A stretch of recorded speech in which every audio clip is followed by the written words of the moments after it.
this is Julie with Beadaholique, and I have a quick tip for you on how to reshape the loop at the end of a twisted wire needle. So if you're not familiar with twisted wire needles, this is what they are. They're very thin needles with a nice big wire loop at the end, and they're great for stringing on cord, something that would not traditionally fit through a standard beading needle, such as my S-Lon cord.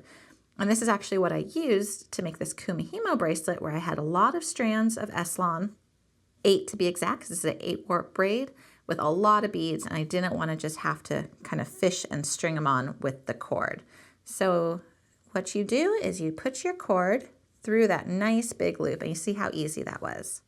Now what happens is when you string on your beads, depending on, of course, of the bead size, but what can happen is you pull that bead over that loop and it squishes that loop a little bit. You see how it's becoming more elongated. I'm going to just put on a few beads here, because you can imagine maybe you're stringing on 50 beads and you do this repeatedly.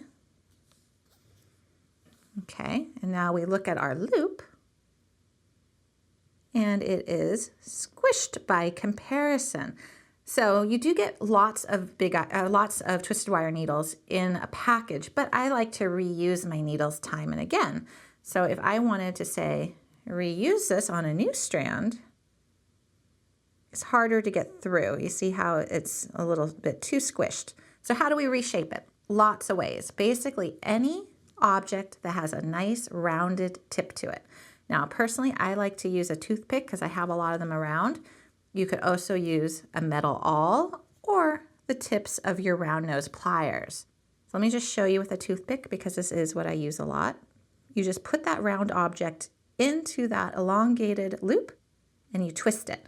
You just roll it around and around.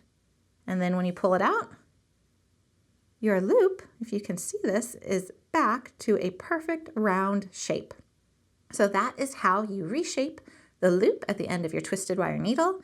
And now it's going to be real easy to just thread that cord through there again and keep on using it. I hope you enjoyed this quick tip. You can find this kit, the twisted wire needles, and everything you see here at beadaholique.com.